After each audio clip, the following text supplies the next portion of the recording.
오늘 시간에는 요한복음 대체 어떤 책인가 라는 제목으로 오늘 세 번째 시간을 갖도록 하겠습니다. 요한복음에 관한 서론 부분인데요. 오늘까지 서론 부분은 마치지 않을까 생각이 됩니다. 요한복음을 각 절부터 이렇게 다 하나씩 공부할 수 있어요. 근데 전체적으로 보는 것이 필요하죠. 전체적으로 강론에 들어가기 전에. 그래서 지금은 이제 드론을 띄워서 전체적인 것을 조망하는 시간입니다. 그래서 이 전체적인 조망이 잘 되어지면 이 성경을 보기가 수월해집니다. 수월해져요. 그리고 그 의미를 좀 알 수가 있죠. 아, 그래서 이 말씀이 여기에 들어와 있었구나. 우리가 성경을 읽는다고 성경책 부지런히 읽잖아요. 부지런히 읽어요. 요한복음은 읽기도 쉽잖아요. 어려운 말도 별로 없어가지고. 그래, 요한복음처럼 심오하고 깊이 있는 말이 없거든요, 또. 그러니까 쉽게 읽을 수 있지만 쉽게 정복되지 않은 책이에요. 그래서 우리가 요한복음을 읽을 때는 그 계시가, 성령의 계시가 좀 많이 있어야 돼요. 그러지 않으면 깨닫기가 쉽지 않아요. 그래서 요한복음을 강의를 하기 시작했는데, 첫 시간에는 요한복음의 기록 목적, 왜 요한복음을 기록했을까? 이 저자가 책을, 편지를 쓸 때 어떤 목적이 있었을 거 아닙니까? 그래서 그 요한복음의 기록 목적과 그 다음에 그 기록 목적이 어떤 배후에 어떤 일이 있었다 그 말이죠. 원인이. 그래서 배후에 그 있었던 유대인들의 그 핍박과 그 다음에 영지주의, 초기 영지주의자들의 미혹들, 이런 것들을 맞서기 위해서 편지를 쓰게 되었다. 그걸 살펴봤고요. 둘째 시간에는 이 요한복음의 이제 구조에 대해서 살펴보았어요. 구조가 크게 두 부분이었다. 1장부터 12장까지 표적의 책이다. 13장부터 21장까지 영광의 책이다. 왜 그런지 그렇게 나눈 사람이 있는데, 그 사람의 그 견해가 참 적합하다. 제가 그렇게 동의를 하면서 요한복음의 구조에 대해서 살펴보았고, 그래서 전반부에 나와 있는 1장부터 12장까지 나와 있는 7가지의 표적을 말씀을 나눴어요. 여기까지 하다가 끝났어요. 이제 그래서 이제 요한복음의 후반부 13장부터 마지막 장까지에 나와 있는 거기에 있는 구조뿐만 아니라 이 6장부터 15장까지의 그 양쪽에 크게 두 책인데 걸쳐져 있는 것이 있는데, 그게 뭐냐면 예수님의 자기 선언이에요. 내가 누구라는 정체성을 밝히는 거죠. 하나님이 누구다. 자, 우리가 누군가를 알 때 우리가 보고서 관찰을 하고 또 그 말을 듣고 우리가 그 사람이 누군지 정의할 수 있잖아요. 그런데 자기가 말할 수도 있어요. 내가 누구다고. 그건 좀 다른 것입니다. 우리가 관찰하는 것은 잘못 볼 수도 있습니다. 잘못 볼 수도 있어요. 관찰해서 얘기하는 것은. 그러나 자기가 얘기하는 것은 틀릴 리가 없어요. 왜? 물론 자기가 거짓말할 수 있겠지만 주님은 거짓말을 못하니까. 그래서 주님이 하신 말씀은, 이것은 우리가 관찰해서 아는 거하고, 관찰해가지고 오 당신은 그리스도시요 하나님의 아들이십니다 하는 거하고, 내가 하나님이라 하는 거하고 다른 거죠. 내가 하나님의 아들이라는 거 다른 거예요. 개념이 다른 거예요. 그래서 이 표적과 그 다음에 왜 영광의 책이라는 이유도 다 밝힐 거예요. 그 영광의 책에 걸쳐서 6장부터 15장까지 7개의 나는 무엇이다. 에고, 에이미, I am that. 그 다음에 뭐라고 나오는 거죠. I am 사이에 뭐가 I am 뭐가 나와요. 그 다음에 나는 생명의 떡이다. 나는 그 다음에 세상의 빛이다. 이런 식으로 나오는데 7가지가 나와요. 그래서 그 7가지의 예수님의 정체성을 밝히는 자기 선언을 통하여 요한복음의 기록 목적이 어떻게 거기에 나타나 있는가? 요한복음의 기록 목적은 예수께서 하나님의 아들 그리스도이심을 믿게 하려 하며 그 이름을 믿고 생명을 얻게 하려 함이라. 이 목적이 또한 자기 선언 속에서도 나와 있다 그 말이죠. 그거 하려고 그 얘기하고 있으니까. 그래서 그 부분을 우리가 살펴보도록 하고, 지난 시간에 제가 좀 미움했던 요한복음의 저자가 누구고 어디에 썼었고 누구에게 썼는가 이 부분에도 지난 시간에 얘기를 했는데 요한복음의 저자가 사도 요한이다라고 하는데 제가 그 정확하게 그 부분에 대해서 얘기하기 못한 부분이 있었어요. 그래서 오늘은 요한복음의 저자 장소는 안 나와요. 근데 저자는 나와요. 그래서 저자 부분, 그 다음에 요한복음에 나와 있는 7개의 자기 선언, 그 다음에 구조적으로 요한복음의 13장부터 21장까지 구조 부분으로 어떻게 구성되어 있는지 이 부분까지 오늘 하려고 합니다. 오늘 부지런히 나가야 잘 맞춰질 것 같아요. 그리고 잘 맞춰지게 되면 1절부터 5절까지 주석을 오늘 공부를 하는 식으로 공부를 하겠습니다. 벌써 어마어마한 양이죠. 그죠? 듣기도 전에 주여.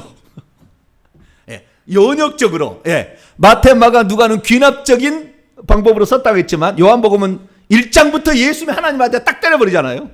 1장부터 선제성 말씀이 하나님이고 하나님이 만세전에 태초에 있었다부터 그냥 예수님이 누군지 그냥 1장부터 딱 때려놓고 그 다음에 그 증거하는 연역적 방법을 쓴다는데 제가 오늘 연역적 방법으로 미리 얘기를 해놨어요. 그래서 오늘은 제가 미리 딱 해놓았으니까 시간 안배를 잘 해가지고 잘 맞출 수 있도록 오늘 한번 해보겠습니다. 자, 그러면 먼저 요한복음의 저자 부분에 관하여 좀 살펴보도록 하죠. 마태, 마가, 누가 복음에서는 누가 썼다고 안 나와요. 제목이 마태복음, 마가복음, 누가복음 그렇게 나왔으니까 당연히 누가는 누가복음은 누가가 썼을 것이고 마가는 마가가 썼을 것이고 마태는 마태가 썼을 것이라고 그냥 그렇게 아는 거죠. 썼다고는 안 나오는데 그렇게 붙여진 것이 이유가 있지 않겠어요? 그래서 초기 교회 때부터 이 문제를 가지고 봤는데 마가는 마가가 쓴 거예요. 마가가. 누가는 누가가 쓴 것이고요. 누가는 누가복음만 쓴 게 아니라 사도행전도 썼어요. 그 다음에 마태복음 마태가 썼어요. 세리 마태. 돈 계산이 많이 나와요. 그래가지고 뭐 달란트 비유 이런 거 나오잖아요. 돈 얘기를 잘해요. 누가는 여자 병든 자 막 치유하는 거 이런 거 연약한 자 이런 거 잘 써놨어요. 누가복음은. 자, 요한복음은 그러면은 누가 썼을까요? 요한복음이니까 요한이 썼겠죠. 그렇죠. 뭐 애누리가 없습니다. 이것은 당연히 그렇게 되는 거예요. 그런데 얼마나 웃기냐면 이 1900년 넘어와서 요한이 안 썼다고 하는 것이 지배적입니다. 어디에서? 신학교에서. 여러분 신학교 가지 마세요. 절대 가면 안 돼. 끝까지 우겨요 교수들이. 안 썼대. 절대 요한이 안 썼다는 거예요. 누가 안 썼다고요? 절대 요한이 안 썼대요. 그것이 지금의 신학교가 가르치는 거예요. 여러분들 신학교 가시면 안 돼요. 그걸 공부를 해야 돼. 근데 여러분 그걸 공부를 하는데 여러분들이 신학교 가가지고 교수님 사도 요한이 썼는데요? 왜 교수님 안 썼다? 그러면은요 아주 아작을 내버려요 교수가. 학자들을 쭉 해서 왜 그런지를 쭉 해서 그냥 그 앞에 그냥 케이프 당하니까 그거 한번 들으면 그 다음 절대 질문 안 해. 이제 교수가 틀려도 예 교수님 훌륭하시죠 뭐 이렇게 해야 돼요. 그렇지 않다가는 학점이 아주 F학점 나올 거예요 아마.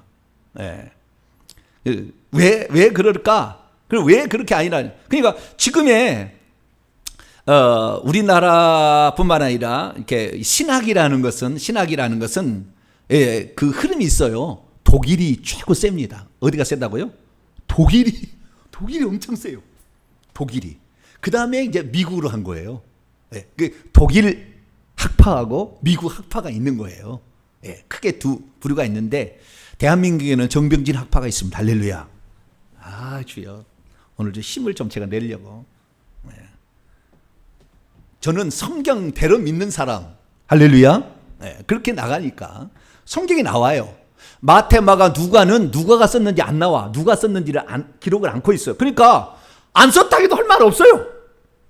안 썼다 하면 요한복음에는 누가 썼는지가 정확히 나왔기 때문에 이것은 요한이 썼다고 얘기할 수밖에 없어요. 자, 요한이 썼다고 얘기할 수밖에 없는 두 가지 이유는 뭐냐? 첫째는 성경이 이 요한복음 안에서 증언을 해줘요. 첫 번째는 내적인 증언. 두 번째는 외적인 증언. 이것은 요한복음을 누가 썼다고 들은 사람들이 얘기를 다른 책에다가 해놓은 거죠. 교회사에다가 또는 자기의 주석에다가 이렇게 얘기를 해놓은 거죠. 그러니까 그 외적인 증거가 요한이 썼다는 증거가 남아 있으니까 이건 요한이 썼다고 얘기하는 거예요. 아시겠죠? 그러면은 이 내적인 증거, 외적인 증언을 하나를 예를 들어보자면 유세비우스라는 사람이 있어요. 누가 있어요?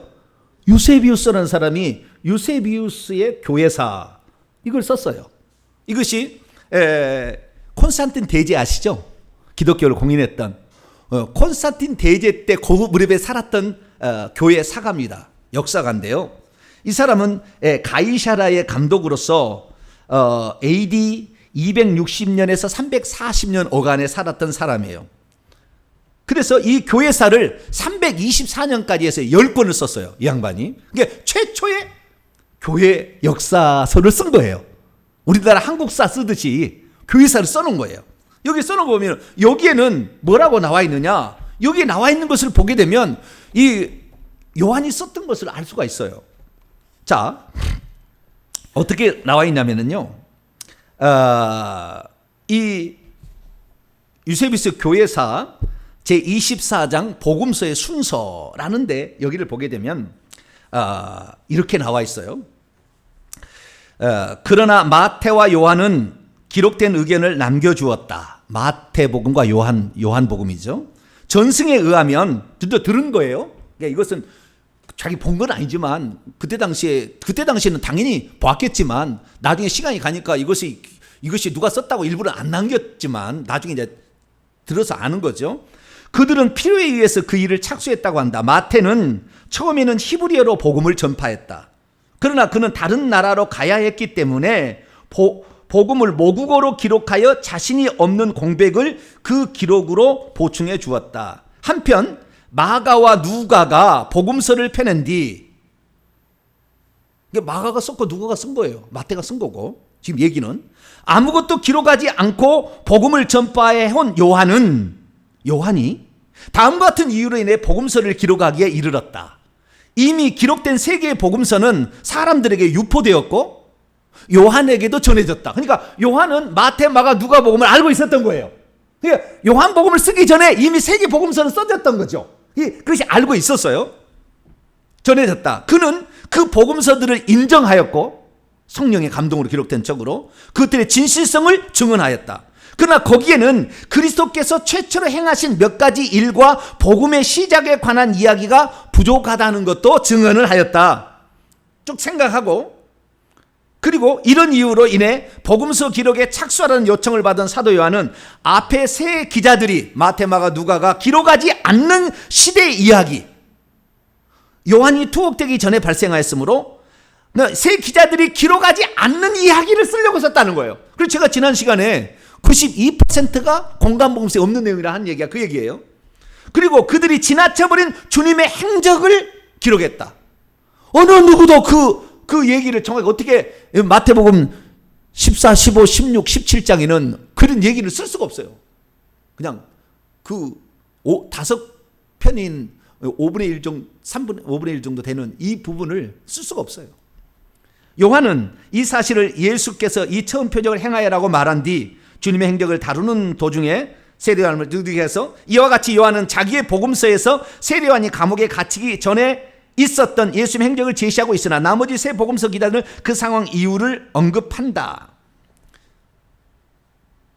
이러한 상황을 눈여겨보면 각 복음서들이 일치하지 않는다는 생각을 품게 될까. 즉 요한복음은 그리스도의 초기의 사건들을 포함하고 있으나 다른 복음서는 시기대로 후기에 발생한 사건들을 싣고 있다는 것이다. 그러나 요한은 마태와 누가가 주님의 족보를 기록했기 때문에 주님의 족보는 언급하지 않았고 마치 성령께서 그를 위해 남겨주신 부분이 있듯이 신성의 교리에서부터 시작했을 가능성이 있다. 이렇게 쓴 거예요. 그래서 요한복음은 예수님의 신성을 강조한 책이다라는 말이 후대에 나오게 된 거죠. 하나 더 읽으면 그러면 어디에서 썼는지 나와요.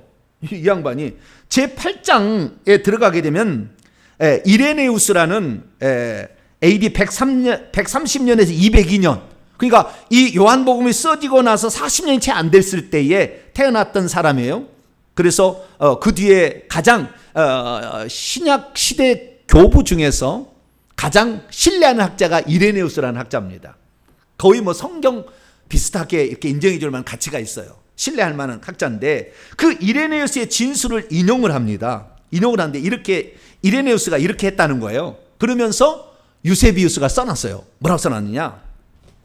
마태는 히브리인들과 함께 머물면서 히브리 방언으로 복음서를 기록했고, 그러니까 마태복음은 히브리어로 기록된 거예요. 근데 우리가 그걸 지금 하나도 발견을 못했을 뿐이지, 지금 헬라어로 기록된 것밖에 없지만 기록했고, 바울하고 베드로는 로마에서 복음을 전파하며 교회를 세웠다. 이들이 떠난 뒤, 이들이 이제 순교했잖아요. 떠난 뒤 베드로의 제자여 통역관이었던 마가는, 그러니까 이 헬라어를 잘 베드로가 구사를 못하니까 헬라어로 통역을 해준 거예요. 누가? 마가가. 그래서 마가는 베드로가 전파했던 것을 기록하여 우리에게 전해주었다. 이것이 마가복음이에요. 그래서 제가 마가복음은 베드로복음이라 베드로의 말을 그대로 받아쓴 것이다, 이렇게 생각하시라 얘기했던 것이고요. 바울의 동역자였던 누가도 바울이 전파한 복음을 기록하였다. 그것이 바로 누가복음이고 사도행전이죠. 네. 그리고 주님의 가슴에 기대했던, 잘 들으세요, 이게 중요합니다.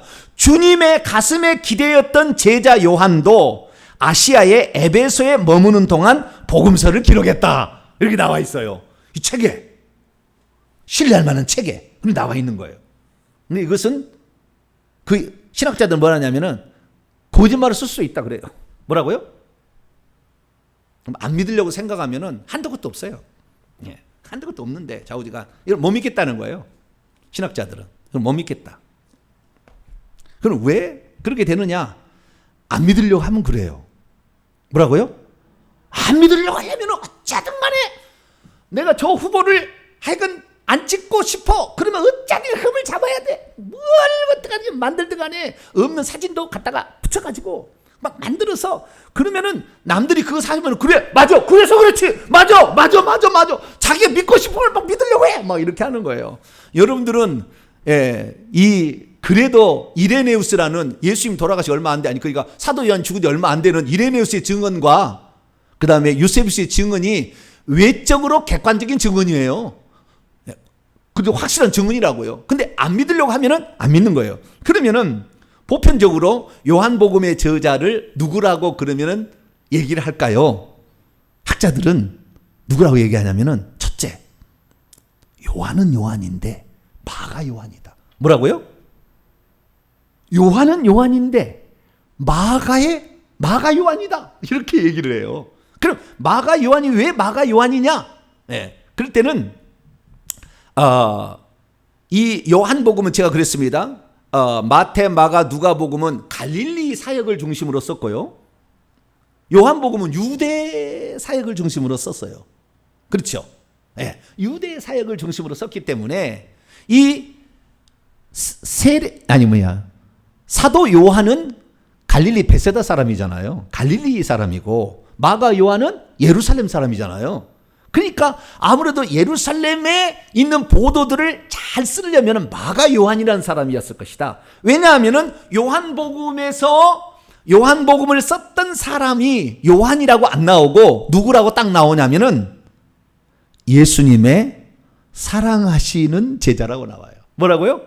예수님이 사랑하시는 제자. 자, 요한복음 21장에 나와요. 자, 보겠습니다. 주여, 오늘 이러다가 주여 오늘 또 시간 다 가. 한 번씩 재미는 있잖아요. 그죠? 할렐루야. 예. 확실하게. 예. 요한복음 21장을 보면 누가 썼느냐? 24절에 딱 답이 나와요. 누가 썼다고 딱 얘기를 해놓은 거예요. 시작.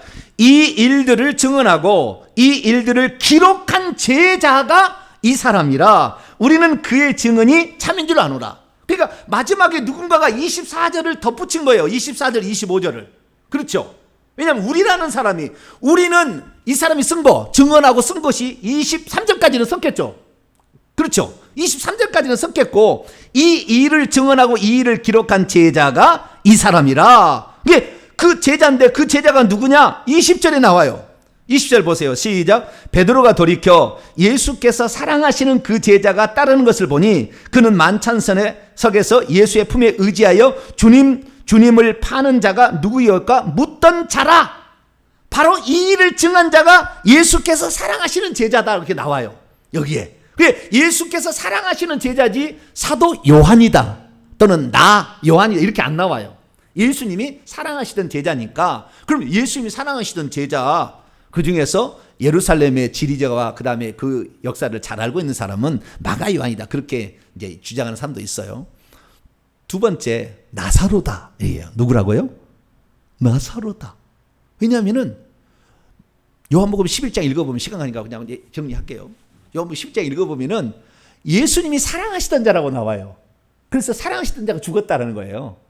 그러니까 예수님의 사랑하시던 자라는 것은 요한복음에 나사로가 죽었을 때 예수님이 사랑했다고 그러니까 이 나사로이다 막 이렇게 주장하는 사람도 있고 그러고 그 다음에 가장 심각한 것은 절대 사도 요한이 아니다라는 주장이에요. 절대 사도 요한이 아니다. 그 주장에 지금부터 제가 반박을 해볼게요. 성경의 내증을 봅니다. 자, 성경의 내증을 보게 되면 성경의 요한복음에 예수의 사랑하신 자가 누군지를 딱 써놨다고요. 그렇기 때문에 우리는 이 내증을 살펴보면은 요한복음의 저자가 누군지 알 수가 있겠죠. 자, 지금은 우리가 잘 알다시피 요한복음 21장은 예수님께서 부활하신 후에 베드로 갈릴리에서 보리라 하고 그 천사가 가르쳐 줬기 때문에 베드로가 갈릴리 가서 이제 있을 때 예수님이 오신 거 아닙니까? 자, 21장 1절을 보면 그 후에 예수께서 디베라호수 갈릴리 바다를 다르게 표현은 말이죠. 또 제자들에게 자기를 나타내셨으니 나타난 이는 이러하니라. 그래서 베드로가 이제 갈릴리에서 보리라 천사가 알려줬기 때문에 그리 가서 지금 있는데 주님이 오시는 거예요. 그때 갈릴리 가 있었던 제자들의 이름이 나오는 거예요. 자, 2절 읽어봅시다. 시작. 시몬 베드로와 디두모라는 도마와 갈릴리 가나 사람 나다나엘과 세베대의 아들들과 또 다른 제자 둘이 함께 있더니 시몬 베드로가 나는 물고기 잡으라 해서 이제 물고기를 잡으러 배 타고 간 거예요. 자, 그러면 이들이 있을 때 주님이 나타났는데 주님이 온 것을 그 사랑하시는 제자가 압니다. 그래서 주님이 왔다 얘기하는 거예요. 그래서 베드로가 그냥 옷을 벗어놓고 막 달려가잖아요. 그래가지고 그 주님께서 베드로를 따로 불러가지고 3번 부인했으니까 3번 네가 나를 사랑하느냐 회복을 시키고 너는 이제 목자로서 교회를 지도자를 해야 된다. 너는 내 양을 치라 이렇게 얘기를 해주지 않습니까? 그때에 이 예수님과의 대화 속에서 이제 그 예수님의 사랑하시는 제자와 베드로가 나오는 겁니다. 그러니까 자 여기에 의하면 여기에 지금 몇 명이 나오냐면 2절을 보게 되면 예수의 사랑하시는 제자가 여기에 있어 지금. 그렇죠? 이 7명의 사람 가운데 한 사람이에요. 그죠? 왜냐하면 대화 속에 지금 예수의 사랑하시는 제가 나오니까. 자, 그럼 2절을 보면 시몬 베드로 첫째, 두 번째 디도마라는 도마, 세 번째 갈릴리 가나 사람 나다나엘을 다른 데서는 우리가 역사적으로는 바돌로메라고 합니다. 그래서 다른 데서는 공간복음서는 바돌로메라고 나오고 요한복음은 나다나엘이라고 동명이인인 것 같아요. 나다나엘. 그 다음 세베대의 아들들은 야고보와 요한. 그 다음에 다른 제자 둘은 안 나오죠. 그렇죠. 그런데 2명이 총 7명이잖아요. 근데 베드로하고 그 사도 요한이 대화를 나눈 중에 내 양을 먹이라. 그 다음에 18절 20장 18절 보면 내가 진실로 너에게 이르노니 내가 젊어서는 띠띠고 원하는 곳에서 다니까 늙어서는 내 팔을 벌리니 남이 내게 띠띠고 원치 않은 곳으로 데려가. 그래서 베드로가 이제 거꾸로 십자가에 죽는다는 예언이지 않습니까? 그랬더니 이 베드로가 그 예수의 품에 의지했던 저 친구는 어떻게 됩니까? 물어본 거예요. 내가 올 때까지 그를 남겨둘 줄 알아. 네게 뭔 상관이? 너는 너의 길을 걸어가라. 그런 거예요. 그러니까 베드로하고 지금 사랑하시는 제자가 대화를 나누는 건데 그 7명 안에 들었지 않습니까? 그렇기 때문에 이 7명 안에 예수의 사랑하시는 제자가 들어있어요. 근데 베드로는 지금 대화 중에 있으니까 베드로는 빠져야지. 그럼 6명 중에 한 사람이잖아요. 도마, 나다나엘, 그 다음에 세베대 아들들은 야고보와 요한, 그 다음에 두 명이 더 있겠죠. 그러면 요한복음에서 제자의 이름이 나오는 이 2명은 뭐냐면 빌립, 안드레예요. 요한복음 1장에 나와요. 1장에. 빌립, 안드레. 이게 1장에 나온 것이 21장에 나와요. 나중에 봅니다만은 완전 수미상관법이에요. 1장은 어쩌면 서막이고요. 21장은 대종결이고요. 2장부터 표적이 나오기 시작해요. 12장까지. 그리고 그 다음에 영광의 책으로 부활 때까지 20장까지 끝나요. 20장까지 그래서 기록은 목적이 딱 나오고 끝나요. 그러니까 서론과 본론을 일부러 이렇게 덧붙인 거예요. 근데 1장에 나오는 등장인물이 그대로 어디에요? 1장에 등장하는 그 다른 제자는 추정이 돼요. 왜? 1장에 그 이름이 그대로 나오고 그 다음에 여기도 나와요. 그런데 이것이 누구였는지는 우리가 짐작은 가죠. 그죠? 누군지는. 그런데 이 짐작을 갈 수 있게 해주는 여러 가지 정황들이 있는데 예를 들어 봅니다. 12제자 가운데 과연 누구였을까라는 걸 짐작을 했는데요. 사도행전 1장을 열어봐요. 금방 알 수가 있어요. 사도행전 1장. 주여 오늘 저자하다가 주여 시간 다 가네. 주님 그래도 해보죠 뭐. 한 번쯤은 누군가 해야 되니까. 사도행전 1장 13절을 봐봐요.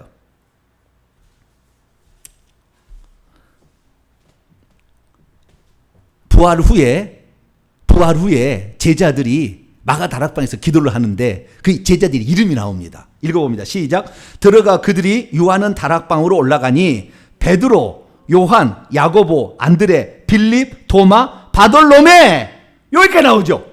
그 7명, 요 7명이 7명. 그게 중요도 순서로 아마 기록하지 않았을까 싶어요. 중요도 순서로. 그런데 베드로 옆에 누가 딱 붙어요? 요한이 붙죠. 요한이 붙잖아요. 그래서 요한일 가능성이 있으나 요한이라고 정의하기는 어려워. 여태까지는 정의는 어렵지만 자 우리가 여기에 있는 7명 베드로를 제니까 6명 안에는 예수의 사랑하시는 제자가 들어있죠.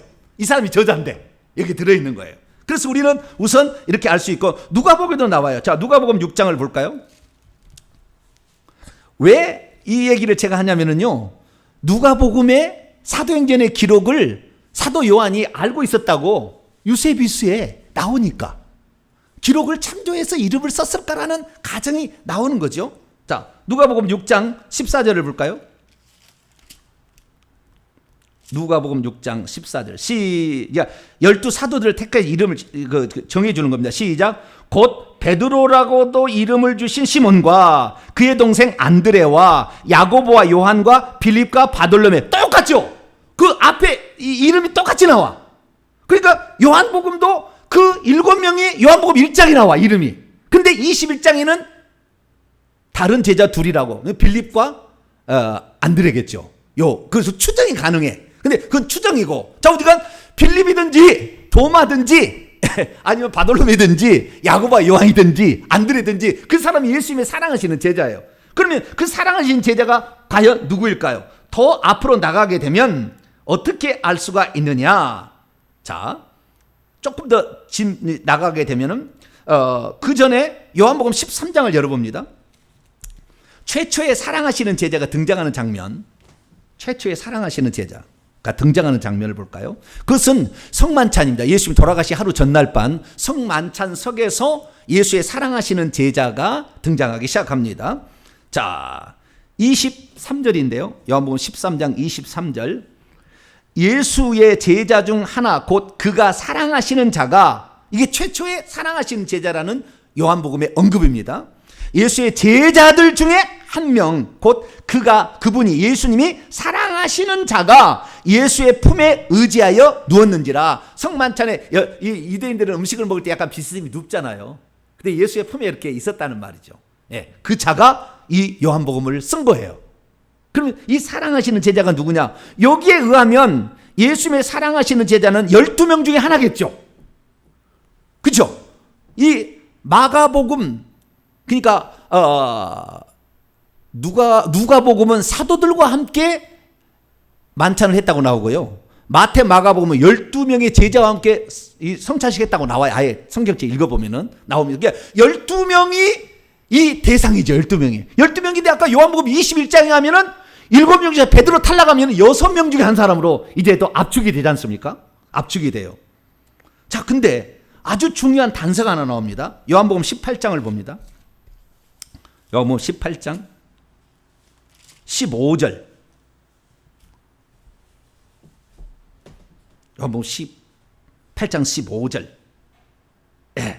이 사람 시작. 시몬 베드로와 또 다른 제자 한 사람이 예수를 따르니 이 제자는 대제사장과 아는 사람이라 예수와 함께 대제사장 집들에 들어가고, 예수님이 이제 붙잡혀 가니까 신문을 받으러 그 집에 들어가 있는데 못 들어가고 있는데, 대제사장과 알고 있던 그 제자 한 사람이 베드로를 데리고 들어와서 그 다음에 부인을 3번 하지 않습니까? 거기에서 그때 다른 제자 한 사람, 요 사람이 바로 예수의 사랑하신 제자예요. 여기 보니까 다 보니까. 그러면 시몬 베드로를 들여보내가지고 있다가 결국에 부인하고 도망가지 않습니까? 베드로가. 근데 그때 이 제자, 다른 제자, 이 사랑하시는 제자는 대제사장과 아는 사람이라고 그러잖아요.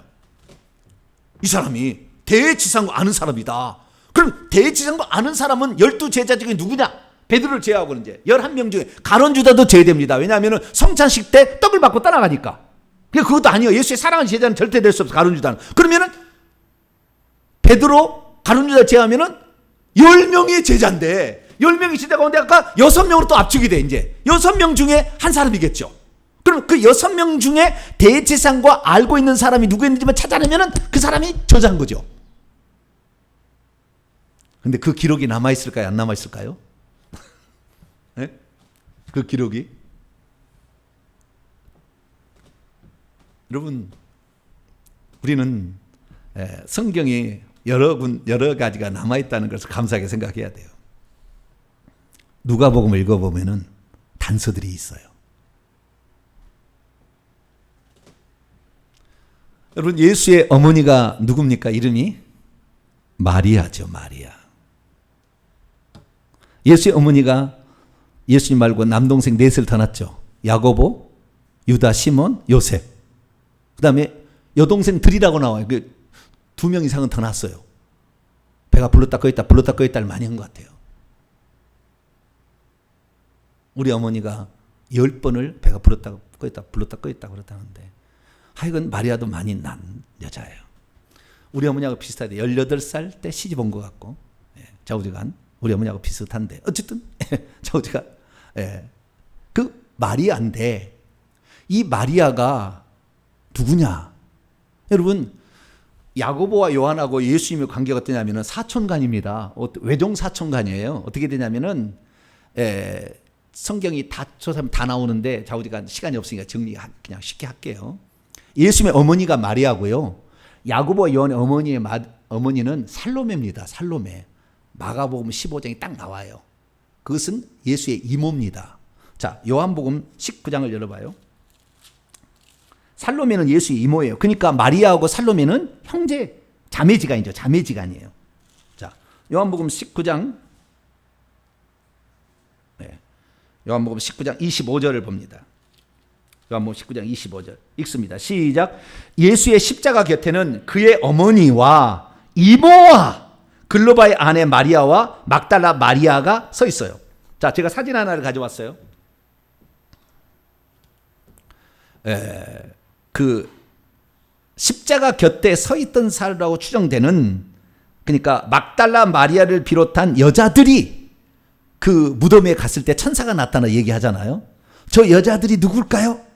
막달라 마리아 플러스 예수의 어머니인 마리아, 그 다음에 한 사람은 예수의 이모인 살로메이든지, 요한복음 19장 25절에 나오는 글로바의 아내 마리아, 이게 3명의 마리아일 수도 있어요.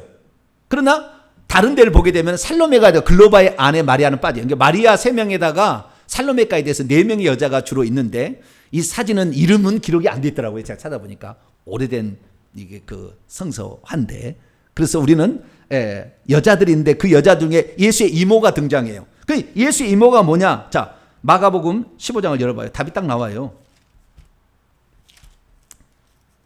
마가복음 15장.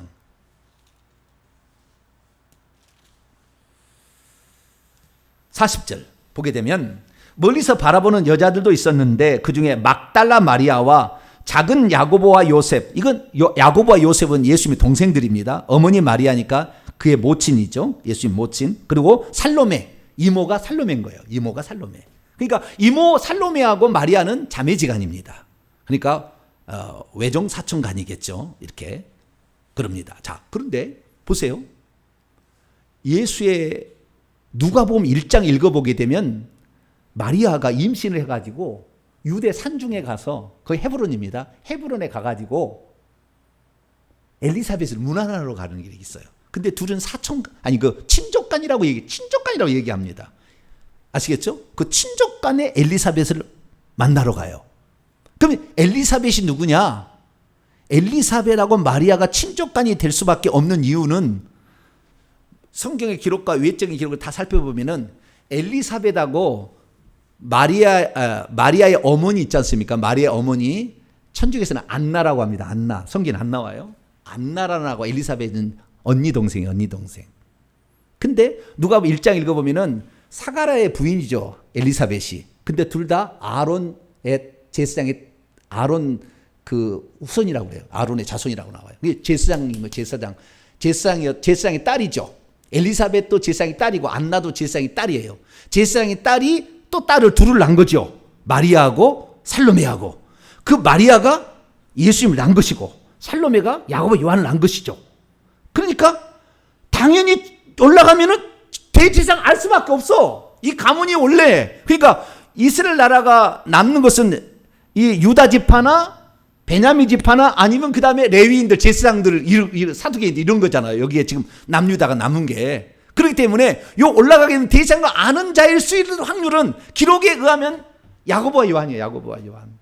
예수 빼놓고는 올라가게 되면 그 제사장과 왜 또 이것을 이 요한이라고 하냐면 요한복음에 읽어보게 되면은 19장에 읽어보게 되면 그 예수님 곁에 남아 있었던 제자 한 명이 남아 있었다고 그래요. 다 도망갔는데.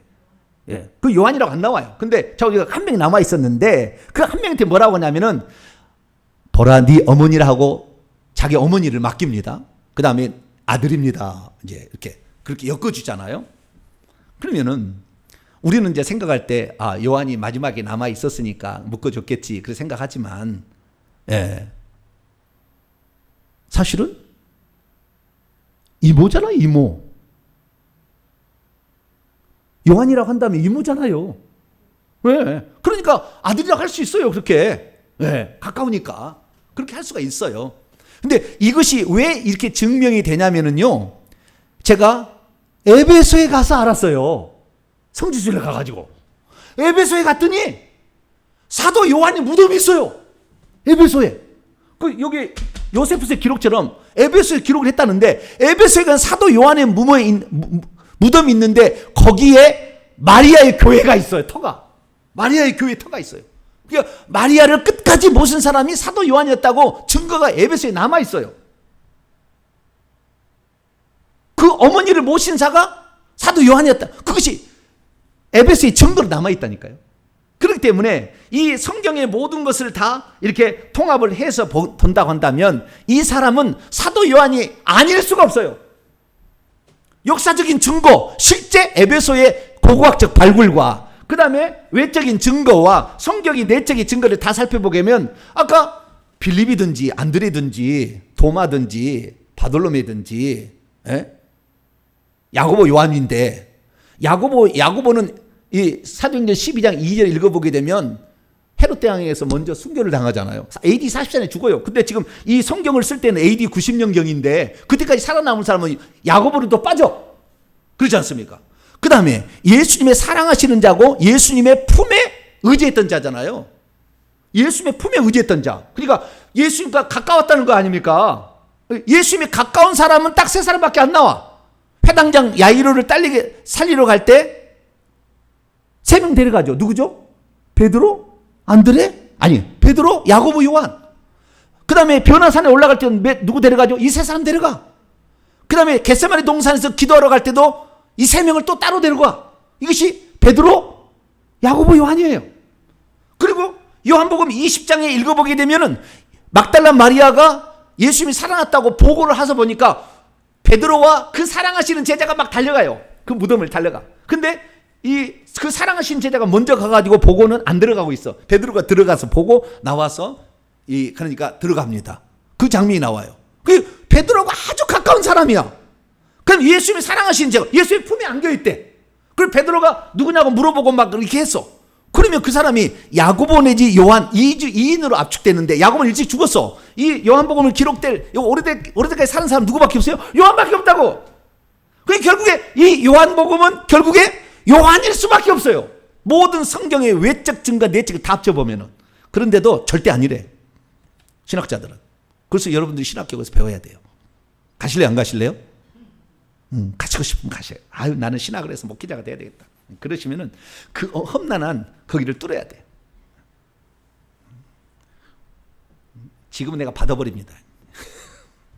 지금 내가 받아버려요. 될 수밖에 없는 이유가 얼마나 많은데 아닐 수밖에 없는 이유를 그렇게 될 수밖에 없는 이유는 또 뭐냐 이거예요. 왜 그런지 아세요? 그런 것에 연구를 해서 내놔야 뭔가 그래도 연구했다 그런 거 아니겠어요? 네, 그러니까 여러분 진리를 찾아서 가는 거하고 연구 업적을 남기려고 하는 것은 전혀 다른 것입니다. 우리는 그래서 이 요한복음의 제자를 어떻게 본다? 요한일 수밖에 없다. 네, 그것을 제가 내적인 성경의 내적인 증거와 그 다음에 이것을 다 살펴보았습니다. 자, 그러면 이제 이 요한복음의 중요한 7가지의 예수님의 자기 선언에 대해서 좀 살펴보도록 하죠. 자, 요한복음에 나오게 되면은 7가지 기적은 1장부터 2장부터 12장까지 이렇게 쭉 나오는 것이고요. 그리고 그 다음에 6장부터 15장까지는 예수님의 자기 선언이 나와요. 나는 누구다라는 그런 말이 나옵니다. 자, 그러면 나는 누구다? 첫 번째, 요한복음 6장 35절입니다. 예수께서 이르시되 나는 생명의 떡이니 35절 내게 오는 자는 결코 줄이지 아니할 때에 나를 믿는 자는 영원히 목마르지 아니하리라. 여기 첫 번째 나는 생명의 떡이다. 이것은 네 번째 표적인 오병이어의 기적이 일으켰을 때 얘기하는 얘기입니다. 여기서 예수님은 나는 생명의 떡이다 라는 것은 구약의 모세가 광야에서 떡과 포도주를 준 것을, 아니 떡과 포도를 준 게 아니라 만나와 생수를 반석에서 만나가 메추라기가 생수를 준 것을 그때 먹고 죽었지만 내가 주는 것은 생명이기 때문에 내 살과 내 피를 먹는 거, 그것이 만나와 생수 아닙니까? 대신해서 이게 내 살을 먹고 내 피를 마시지 않는 너에게 생명이 없다. 그렇게 얘기한 게 그 얘기예요. 그래서 예수 그리스도야말로 영원한 생명을 주시는 생명 수여자다 그 말이잖아요. 난 생명이 떡이다 이 얘기는. 그래서 요한복음의 기록 목적이 이것을 믿고 예수가 누군지를 믿고 생명을 얻게 하려 함이라. 아주 정확하게 선언이에요 이것이. 그래서 이 예수는 육적인 생명이 아닌 영적인 생명을 주시는 계시자요 수여자다라는 사실을 여기서 얘기할 수 있겠죠. 두 번째는 요한복음 8장 12절인데요. 예수께서 또 말씀하여 이르시되 나는 세상의 빛이니 나를 따르는 자는 어둠에 다니지 않고 생명의 빛을 얻으리라. 여기 나는 세상의 빛이다. 두 번째요. 나는 세상의 빛. 이것은 요한복음 7장, 8장, 9장이 초막절 때 일어난 사건, 나중에 다 배울 겁니다. 초막절 때 일어난 사건인데 9장에 가서 그 초막절 때는 거대한 빛을 밝혀요. 엄청난 절기의 특징이 다 나옵니다. 막 밤에 불을 밝히는데 이때에 썸씽이 일어나가지고 어떤 여자가 간음한 거예요. 그래서 그때 현장에 붙잡혀가지고 막 이런 사건이 일어났는데 그때 예수님께서 나는 세상의 빛이다. 너희들이 나에게 붙어 있어야 이런 죄악된 것에 이 절기 가운데서도 음란이 나와지잖아요. 어둠에 다니지 아니하고 생명의 빛을 얻는다. 죄를 그렇게 짓게 되면은 어둠에 붙잡히게 될 것이다. 그리고 어둠이라는 말이 잘 나오는데 이 가룟 유다가 예수님께 떡을 받고 나가니 밤이러라 이렇게 얘기해요. 어둠의 지배를 받는다는 거죠. 그래서 세상의 빛이라는 말은 결국에 예수님께서 빛으로 이 땅에 오셨다. 어둠을 밝히러 오셨다. 영적인 눈을 띄어주게 하려고 오셨다라는 것을 얘기해주는 그런 것이죠. 그래서 나는 세상의 빛이다. 1장부터 나오지 않습니까? 이 말씀이 하나님과 말씀의 생명이 있는데 이 생명은 사람들의 빛이라. 참빛 곧 세상에 와서 비치는 빛이 있었나니 이렇게 얘기를 하고 그 참빛이 빛이나 어둠이 깨닫지 못했죠. 그래서 어둠에 속한 자들에게 빛을 비춰서 생명을 얻게 하기 오셨다. 이것이 두 번째 예수님의 자기 선언입니다. 세 번째는 요한복음 10장 7절과 9절에 나와 있는 나는 문이라 또는 나는 양의 문이라 이렇게 얘기를 합니다. 요한복음 10장 7절 그러므로 예수께서 다 이르시되 내가 진실로 진실로 너희에게 말하는 나는 양의 문이라. 여기 양의 문이라는 것은 그 문인이 9절 보면은 누구든지 나로 말미암아 들어가면 구원을 받고 들어가면 나오며 꼴을 얻을 것이다. 도둑이 오는 것은 도둑질하러 죽여 멸망시키는 보이지만 내가 온 것은 양으로 생명을 얻게 하고 더 풍성하게 하까. 양의 문이라는 것은 나를 통하여서만 구원을 받는다. 이 문이라는 것은 출입구지 않습니까?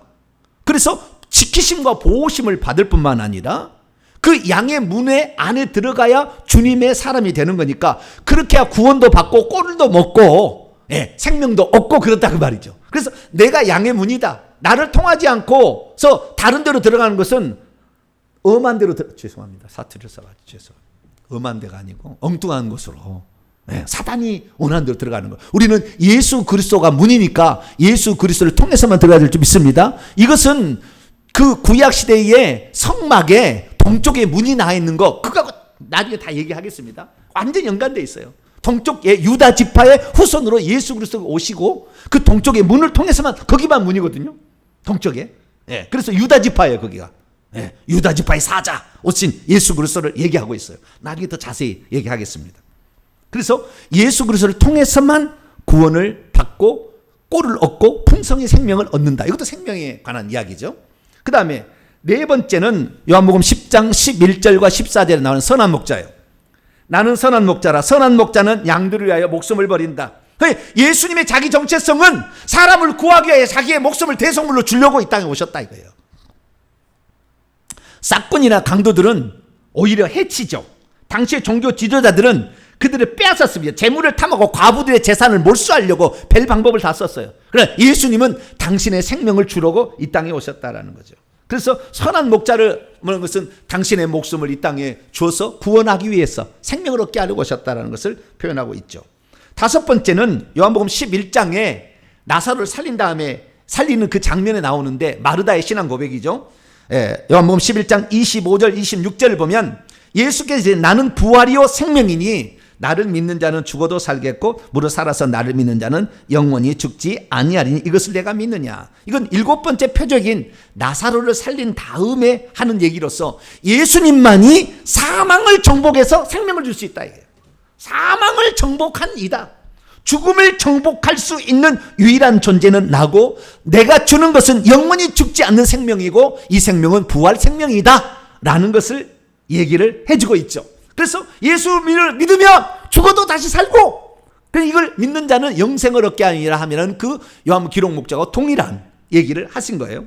그리고 그 다음에 두 번 더 남아있는데요. 14장과 15장은 14장 6절 내가 곧 길이요 진리요 생명이니 나는 길이요 진리요 생명이니 나로 말미암아 아버지께로 올 자가 없느니라. 자, 이 11장까지 그러니까 12장까지 공생애를 표시해주는 여기에서 예수님의 정체성은 예수 그리스도가 누군지에 대한 정체성을 얘기하는데 13장부터 얘기는 달라져요.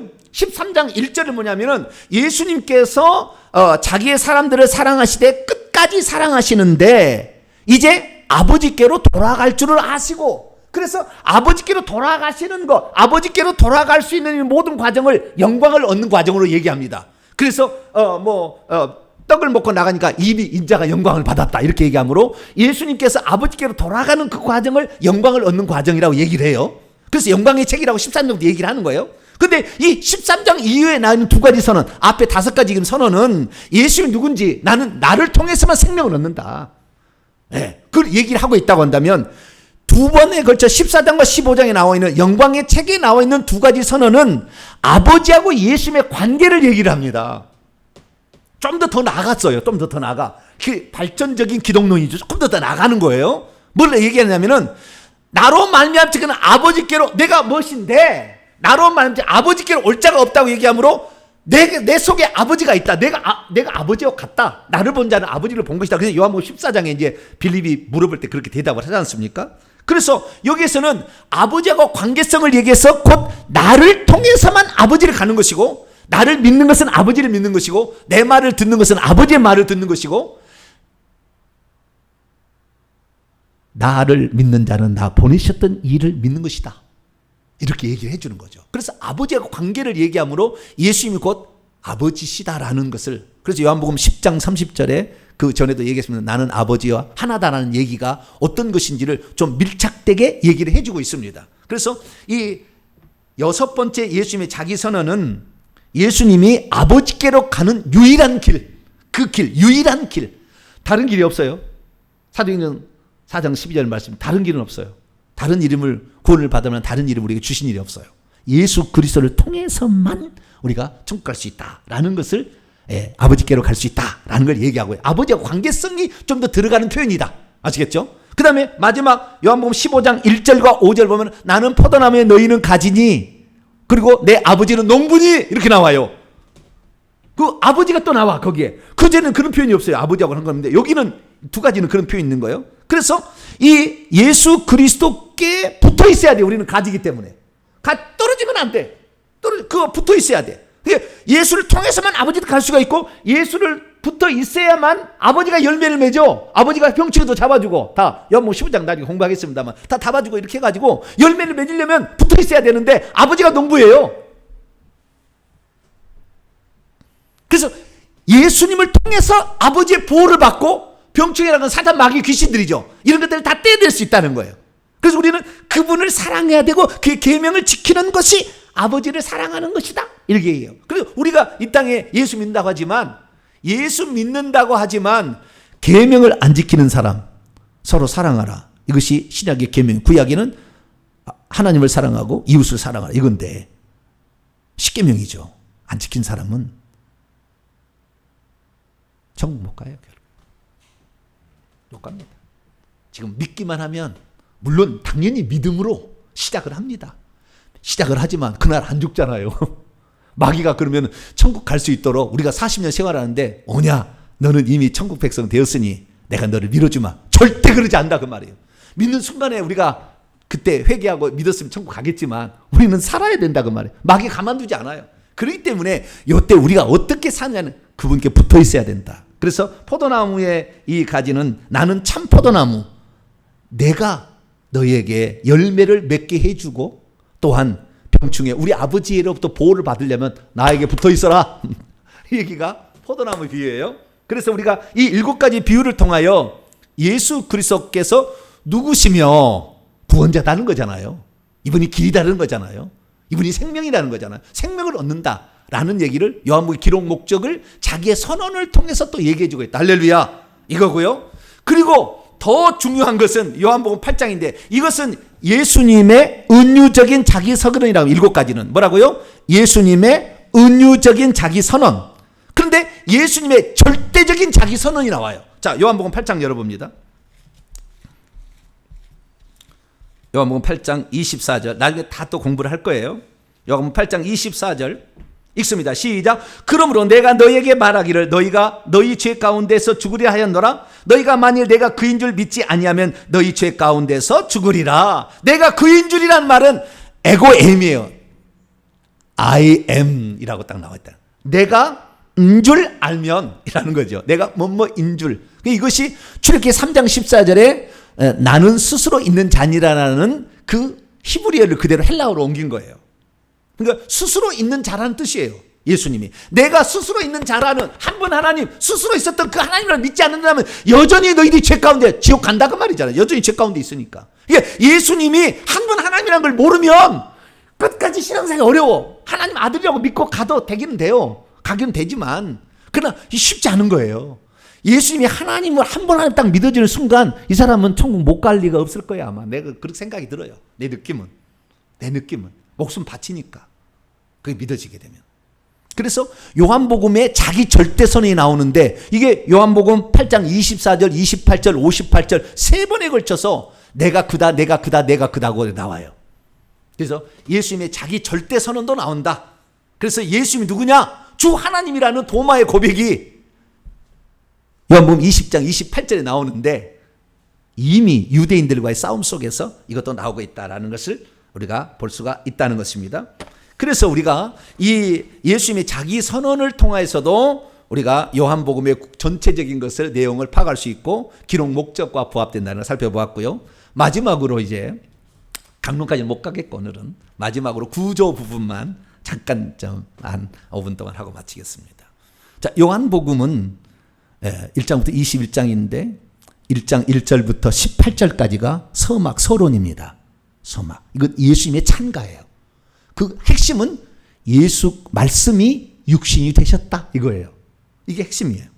요한복음 1장 1절 18절. 여기 서론이고 1장 19절부터 이제 이야기가 시작이 되고요. 표적은 2장 1절 가나 혼인잔치 표적부터 첫 번째 표적부터 시작이 됩니다. 예. 7가지 표적이 나와서 12장까지 마치게 되고 여기는 예수님의 공생애고 마지막 날 예수님이 돌아가시 하루 전날 밤 세족식부터 나오는 요한복음 13장이에요. 요한복음 13장. 그래서 13장 세족식 날 세족식 하시고 그때 얘기 나눈 것이 14, 15, 16장 제자들에게 마지막으로 얘기를 하는데 내가 떠나갈 것이다. 내가 이제 떠나가는 제자들이 걱정이 되잖아요. 그러나 염려하지 마라. 내가 보혜사 성령을 나를 대신해 보내줄 거다. 내 아버지 집에 거할 곳이 많아. 걱정하지 말고 내가 세상을 다 이겼어. 그러니까 너무 걱정하지 마라. 보혜사 성령 보내줄 거야. 이렇게 얘기하는 것이 14, 15, 16장이고 17장은 이제 예수님이 대제사장으로서 마지막으로 기도를 하는 거예요. 주님, 아버지와 나와 하나였던 것처럼 이들도 다 하나가 되고 이들을 통해서 복음을 듣는 사람들도 다 하나님과 나와 하나가 될 수 있게 해달라고. 이들을 하나님 말씀으로 지켰는데 하나님 이들도 지켜달라는 그런 기도를 17장에 하는 거죠. 그래서 우리가 요한복음 13장은 세족식 성만찬 있는 그 어간이고요. 14, 15, 16 것을 예수님의 다락방 강화다 또는 고별 연설이다 이렇게 표현하는 것이고 17장은 예수님의 대장적 기도입니다. 18, 19장은 예수님의 체포와 신문과 죽음 18, 19장. 그 다음에 20장은 예수님의 부활. 그 다음에 21장은 부활 후에 사명을 맡겨주는 거. 베드로 불러다가 네가 나를 사랑하느냐 이렇게 해가지고 사명을 맡겨주는 것.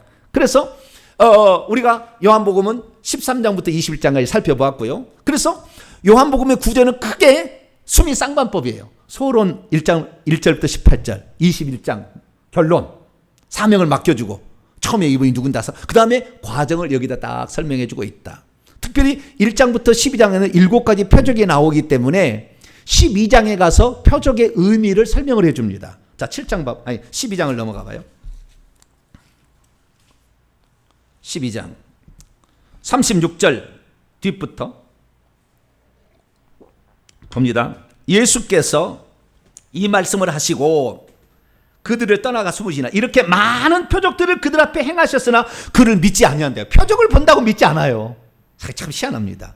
이는 선지자 이사야의 말씀을 이루라 하시며 이르되 주여 우리에게 들은 바를 누가 믿었으며 주의 팔이 누구에게 나타나게 하였더라. 그들이 능히 믿지 아니하면 이 때문이니 이사야가 다시 말하기를 그들의 눈은 멀게 하시고 그들의 마음은 완고하게 하셨으니 이는 그들로 하여금 눈으로 보고 마음으로 깨닫고 돌이켜 내게 고침을 받지 못하게 하려 함이라 하였음이었더라. 이렇게 이사야가 말한 것은 주의 영광 그의 영광을 보고 그를 가리켜 말한 것이라. 그러나 관리 중에서 그를 믿는 자가 많되 바리새인들 중에 드러나게 말하지 못하는 자는 있는데 이들은 출교를 당할까.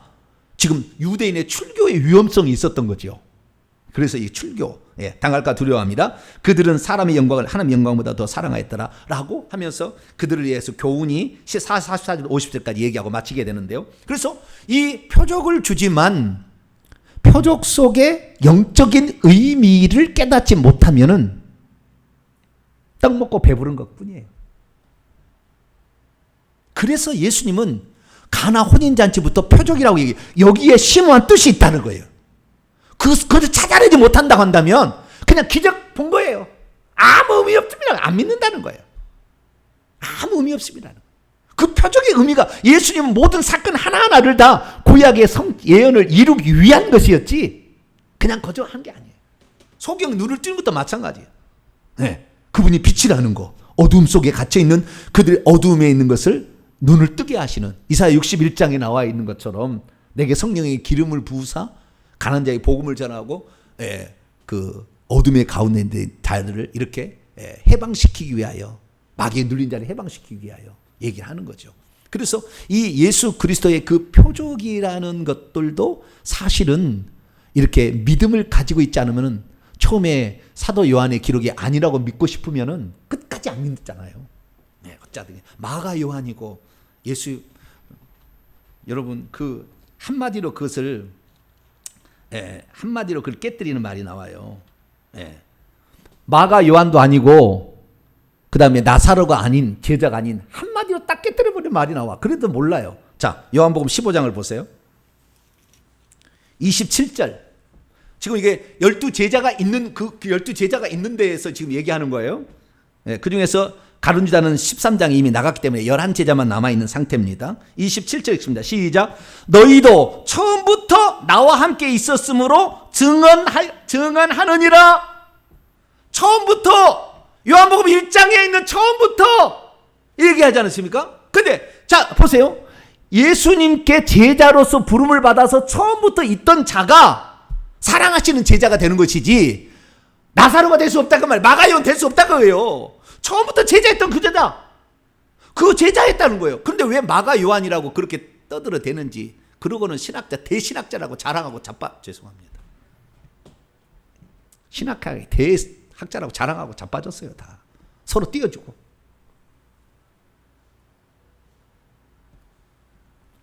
되도록 가지 마세요. 신학교 나중에 제가 할게요.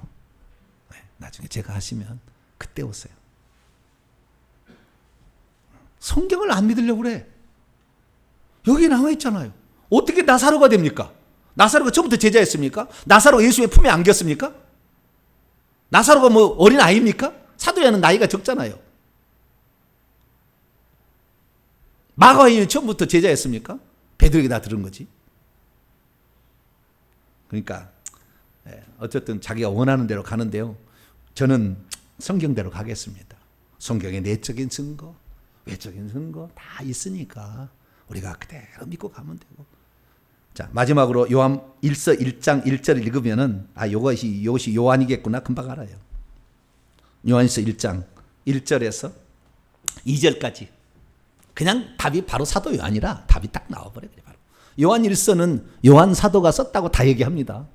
요한복음은 요한이 안 썼고 예수의 사랑하시는 제자가 썼는데 그건 물음표다 맨날 그러고 있어요. 신학자들은. 근데 요한 1서는 요한 사도가 썼다고 그래. 그럼 요한 사도가 썼던 1장 1절과 2절 읽어보면은 요한복음 1장 1절하고 비슷해요. 자, 읽어봅시다. 시작. 태초부터 있는 생명의 말씀에 관하여는 우리가 들은 바요, 눈으로 본 바요, 자세히 보고 우리의 손으로 만진 바라. 그 품에 의지하여서 예수님 만져봤을 거 아닙니까? 이 생명이 나타나신 바 된지라. 이 영원한 생명을 우리가 보았고 증언하여 너희에게 전하노니 이는 아버지와 함께 계시다가 우리에게 나타나신 바 된 이시니라. 그래서 요한 1서요. 요한이 썼으니까. 편지니까. 요한복음은 요한복음이고. 네. 그래서 우리는 사도 요한이 공관복음서에 기록되지 않는 부분을 쓰려고 했고 신성에 관한 그분을 쓰려고 했구나. 그래서 예수님이 자기 선언이 나오는구나. 예수님이 스스로 있는 자라는 말이 나오는구나. 예수님이 주 하나님이라는 말이 한 번도 안 나오는데 공관복음 안 나오는데 요한복음만 나오는구나. 우리가 그걸 알고 이 예수 그리스도를 나의 주 나의 하나님으로 온전히 섬기는 자 여러분 되시기를 간절히 바랍니다. 거룩하신 하나님 감사합니다.